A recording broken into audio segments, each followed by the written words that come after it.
Mr. Davis, and a very pleasant good evening to all.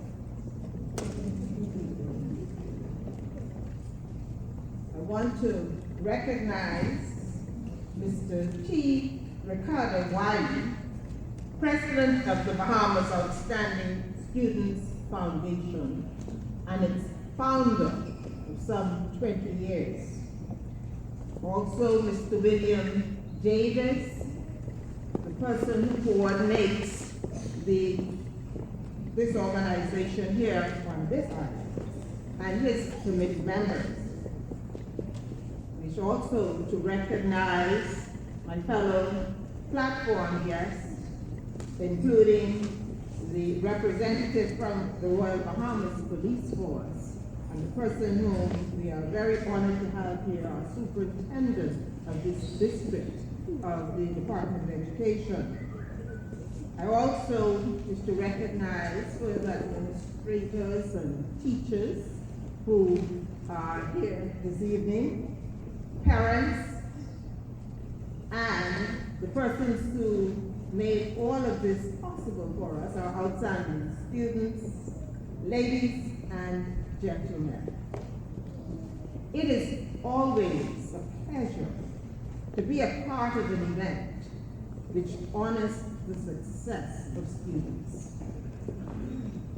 This evening, it is my distinct pleasure to speak with all of you, but in particular with the students who have been selected by the Bahamas Outstanding Students Foundation and are being honored for their academic achievement. I am encouraged whenever there is evidence that great value is being placed on education. And tonight, this is manifested in several ways, and in particular by the high number of students who are qualified for this honor. I wish to thank Mr. T. Ricardo Wiley, the President and the CEO of the Bahamas Outstanding Students Foundation, for his vision in establishing this program, and for what I know was no less than fortitude in sustaining it over the past 20 years. The longevity of this program speaks to Mr. Wiley's determination to ensure that you students and others like you receive the recognition that you deserve.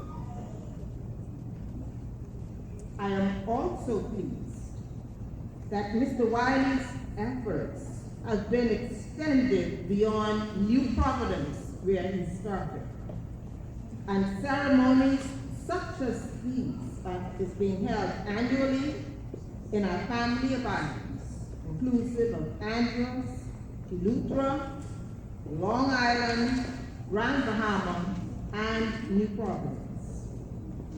In addition to placing the spotlight on success, many of the top overall primary and high school students have received scholarship assistance through this program. Another notable fact about this program is that it has been held under the patronage of the city's Governor General since its inception. This demonstrates the value which is placed on the accomplishments of students by the highest office in our land. I am grateful to Dame Marguerite for continuing this tradition. Dame Marguerite herself has spent a lifetime uplifting and encouraging others. And I assure you, students, that she would be pleased tonight of what you have achieved. A gathering like this one speaks to a brighter future for the entire Commonwealth of the Bahamas. because it showcases young people who have settled themselves on a course to maximize their potential through education. Based on the direction that you are taking, I am optimistic that you will continue to build on the strong foundation constructed by our forefathers.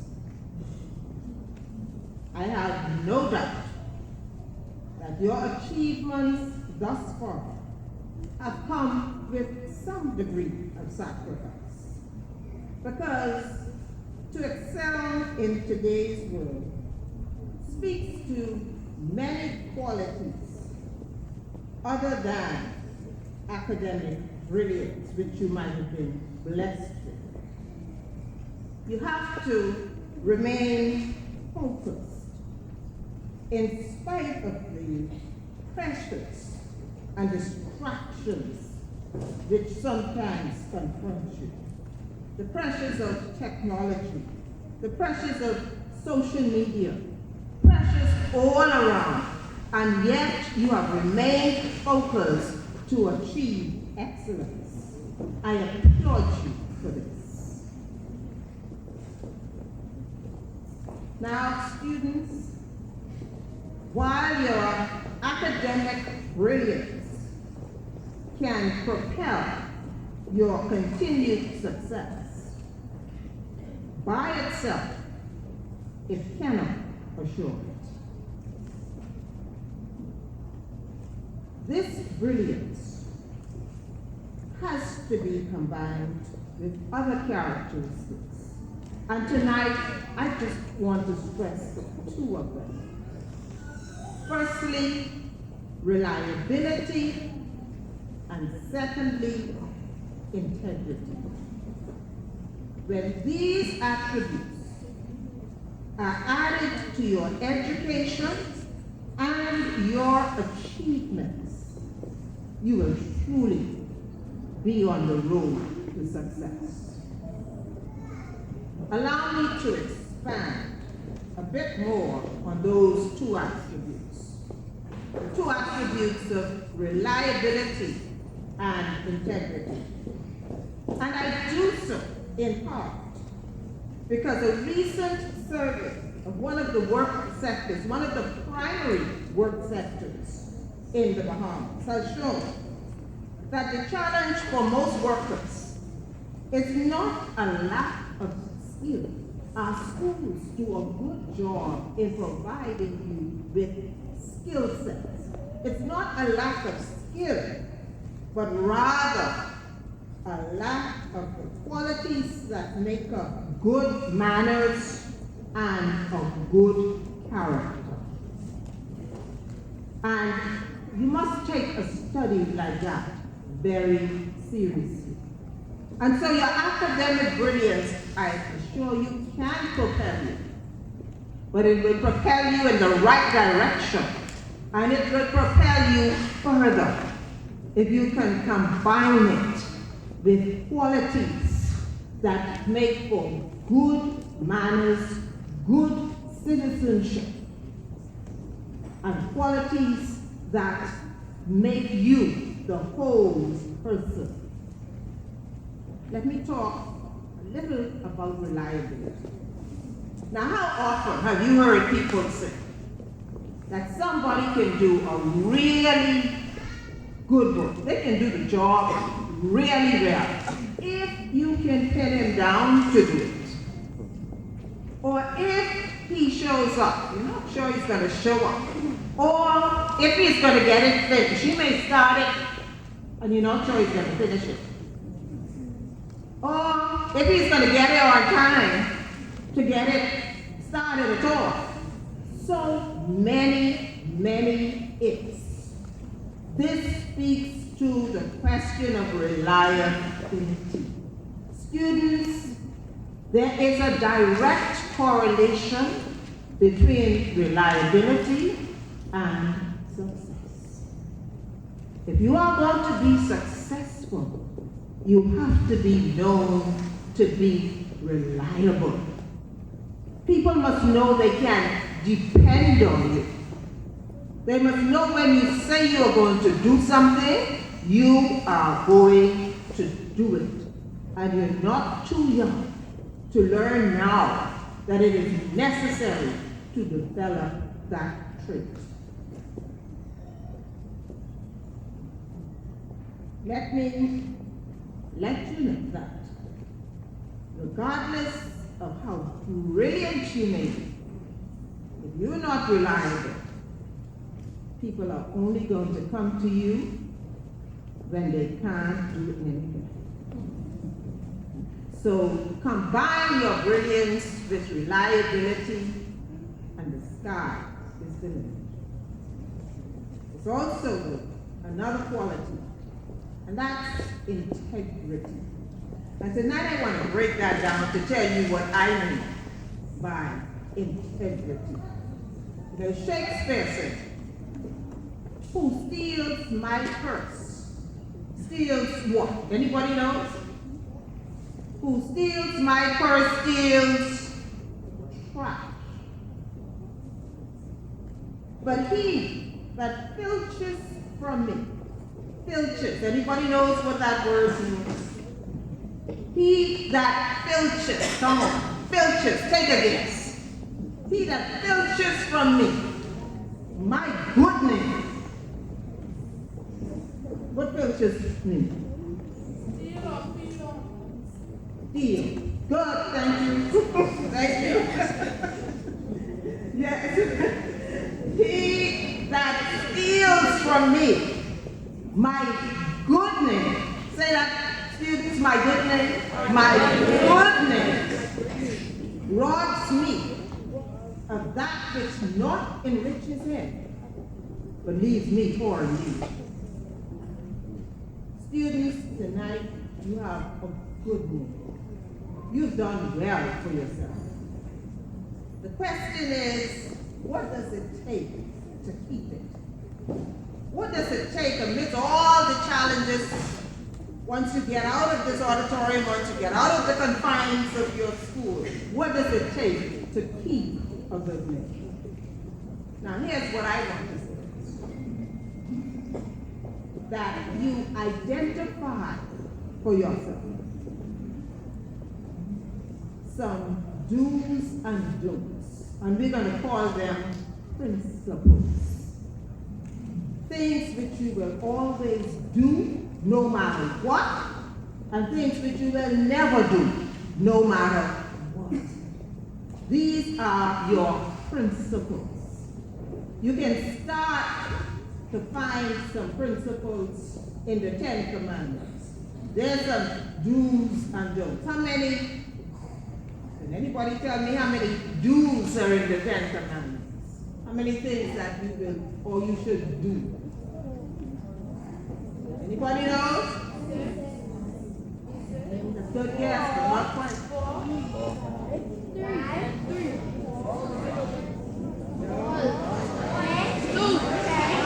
Who said it? There are 2 things to do. Okay. Who said 2? I heard it.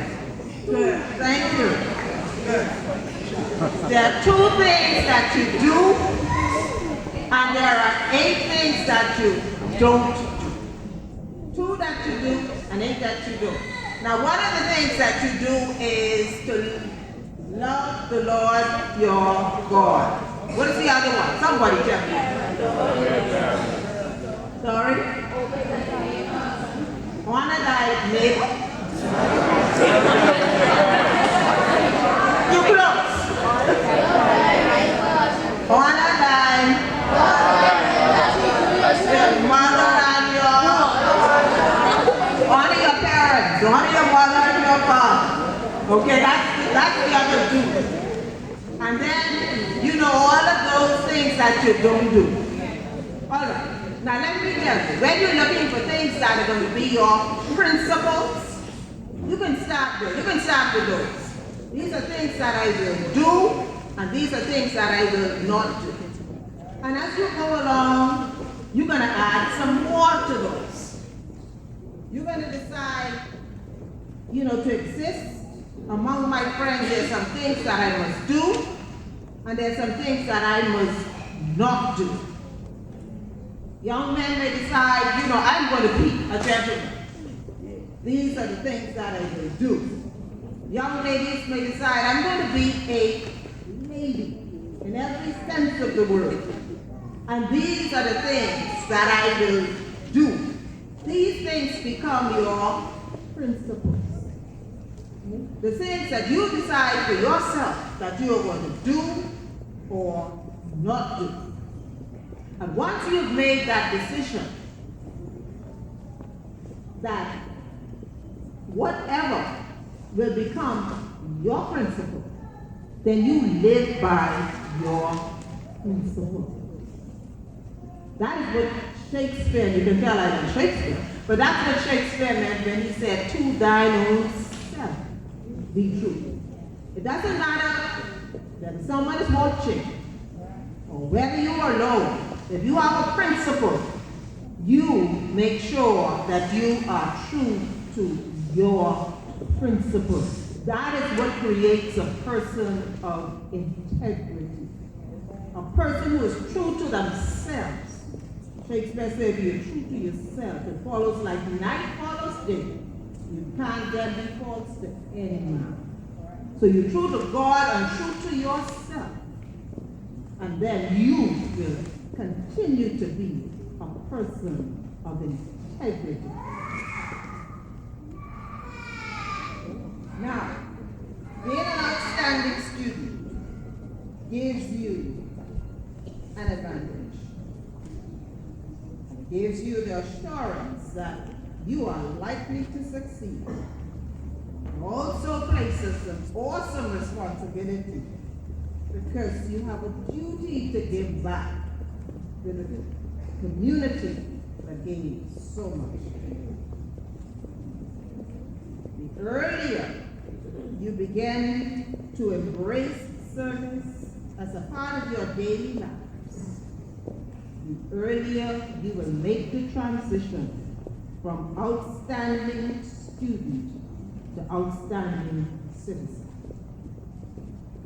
It is an empty life when you have no service in it, when you don't do anything to help others. Fill your lives, complete your obligation to your community that has given so much to you.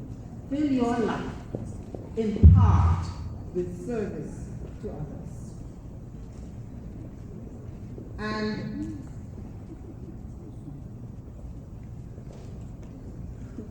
before I leave you, I just want to say again, it is a pleasure to be here and to see you, the brightest and the best that this country has to offer. We are depending on you to take the baton forward. We are depending on you to develop, nurture, and ensure that at all times you have the qualities of good citizenship, reliability, integrity, along with the rudiments of your learning, writing, mathematics, science, and all of your social studies and other skills. I want to congratulate each of you. I want to congratulate your teachers. And I certainly want to congratulate your parents, who I know are your strongest supporters. They too want you to remain committed to excellence, to work hard, and most of all, to contribute to building the nation of the Bahamas. Thank you all, and the best to you on your continued